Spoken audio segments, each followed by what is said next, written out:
Hey, it's Imani. It's been about 3 weeks since my last video. Got a couple of things to catch you up on. Um, hasn't been the best day, but I'll get to that in a minute. So last time we talked, my weight was at 240 and I was still doing OMAD, which is one meal a day. Been losing about a pound a week. So it's been about 3 weeks, and I haven't weighed myself in the last 3 days. We had 4th of July, and I had a cupcake, um, and I had some cookies, and I had some chips. So I kind of had like a cheat day. So I know I was like, I'm not gonna get on the scale the next day. Plus, I was on the tail end of my period. So July 1st, which was last Wednesday, I got on the scale. I was 232. So I made some good progress. I had a doctor's appointment. I'll get to that in a minute, but when I weighed myself there, I was 236, but I did have clothes on. I'm going to take a pound off and say 235, but my weight has varied in the last couple of days, mainly because my cycle. I'm not going to really put it on one day of having a cupcake because generally I've been doing really good. What I did differently from the 240 to the 232 though was I started mixing things up in terms of my window of when I wasn't eating. So some days I would do one meal a day, and other days I'd have a 4 hour eating window, and then some other days I did a 16-8 split. So I just kept mixing it up, and I feel like that really helped my body not know what I was doing, and so it kind of just got rid of things as I was eating them. Still drinking about a gallon of water per day, still doing the walkathome.com workouts at least 4 to 5 days a week. I try to get 5 consistently. I think today I'm not gonna work out, and I'll get to that in a minute. So yeah, I started my cycle on July 1st, which was last Wednesday. And then I ended up going in on Thursday for baseline ultrasound blood work. They said my numbers were amazing. Even my vitamin D was good, which tells me my supplements have been helping. I think I had like 8 follicles on one side and then 9 on the other, but good numbers. Um, Everything good.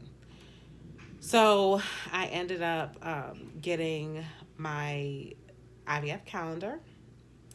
I'm not going to go over it right now until I get some more information because of something that happened today when I went for my doctor's appointment. But um, so ultrasound was great. Got my IVF calendar. Was due to start birth control on Sunday, which was no, yeah, on Sunday. Um, so I did that. I am on birth control. It looks like I'm going to be on until July 28th. So about 3.5 weeks of birth control, which I wasn't really prepared for. I thought it was going to be a short period of time, but it didn't end up being that. So, I'm just trying to learn to go with the flow in this whole process. I have a plan, and then it kind of gets blown out of the water. So I guess, you know, I'm just going to have to learn to be more patient and kind of just take things as they come in this process so that I'm not getting so frustrated. But then I was told to schedule my saline sonogram. And what that is it's a sonogram where they put saline in your uterus and they just check the cavity just to make sure there's no abnormalities or anything that might get in the way of a baby implanting. Um, and then I was also told that my husband needs to do another semen analysis because it's been so long since the last one. So we scheduled that one for July 16th. So that will be next week that we will get that done. So yeah, today was my saline sonogram. I went in. I had one done before, and that time is when they found that I had fluid spilling into my uterus from my left tube. I ended up needing to go get hysteroscopy. I might be butchering that word, but and then they went in, took it out. They said there was nothing else going on. My uterus looked beautiful, no problem. That was in 2018. So here we are now, 2020. I'm going in. They put the catheter in. Everything's fine. Soon as it comes up on the screen, I see like this little mass at the top of my uterus. So and I see them measuring it, and I'm like, okay, there's something wrong, obviously. So they basically said that I have a polyp there. Um, they said that it's not very large, but it may hinder implantation.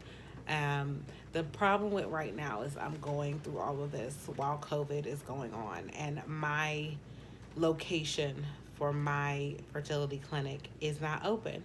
So I'm having to go to a different site. And so I go get my testing done, and then they report everything back to my doctor. I'm not really a fan of it for right now because it means that I don't get answers right away. I go to a smaller office when, you know, all things are normal, and the doctor tends to be in the room when things are being like this are being done, and so she's more responsive and able to just tell me on the spot what she thinks, what we want to do, what the plan is. That has not happened. So I was hoping that I would get called today, this afternoon. So I'm like watching my phone at work, and I didn't get a call. So I don't really want to share my IVF calendar because I don't know what the next steps are. I need to wait and talk to my doctor and see. You know, I've been doing some research, and I've seen a couple of women have been able to continue on and do their egg retrieval and then get the polyps removed. And I saw one woman got the polyps removed when she did her egg retrieval at the same time. I don't know that my clinic will do that.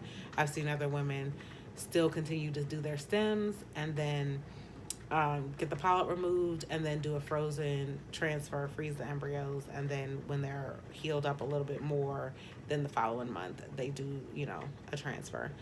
So I really am disappointed because I think regardless, I don't think that we're looking at me doing a fresh cycle anymore. Um, so I'm just trying to accept that is the plan. I mean, I've seen some research that those embryos tend to do better. It's a slightly higher chance, but then it's like you just don't know. But I also don't want anything to sit in my uterus that's going to cause a problem. But it's just one of those things where it's like I've waited so long and I've worked so hard and I'm finally here and I'm ready to go forward. So it's just really upsetting. It was kind of a hard day at work. And I'm also realizing, you know, like I like to be very open about what I'm doing. I like having support. I don't like suffering in silence. I don't like people not knowing what's going on with me. But then that comes with questions. So, you know, trying to find the balance between sharing and getting support and also just keeping things to myself so that when things aren't so great, I don't have to tell so many people what's going on. You know, I work in a place that's all women, and so just a lot of questions. But I mean, you know, and I appreciate it on another level because that means that people care and they're interested. So yeah, it's just a tough day for me. So hopefully I will get some news from my doctor on what direction we're going to take, what we're doing, if it's going to change my calendar or if I'm just adding another date in to get this thing done. I'd rather get it done sooner than later. And then I'm hoping, like, I don't want to be that pushy person that's blowing up your phone, but at the same time, I'm like, I really wish somebody would have called me today. Like, when someone gets upsetting news or news that might leave them with some questions, like, I would have liked to get a phone call. So I'm hoping that this is not a sign of things with my clinic. Trying to stay positive. I want to be positive. I really believe that what you put out into the universe is what you're going to get back. And so I'm just trying to think like, yeah, like all of these things are working the way they're supposed to so that that result will be what it's supposed to be. And so just stay tuned and I will let you know what's going on. And other than that, I will see you when I see you. Bye.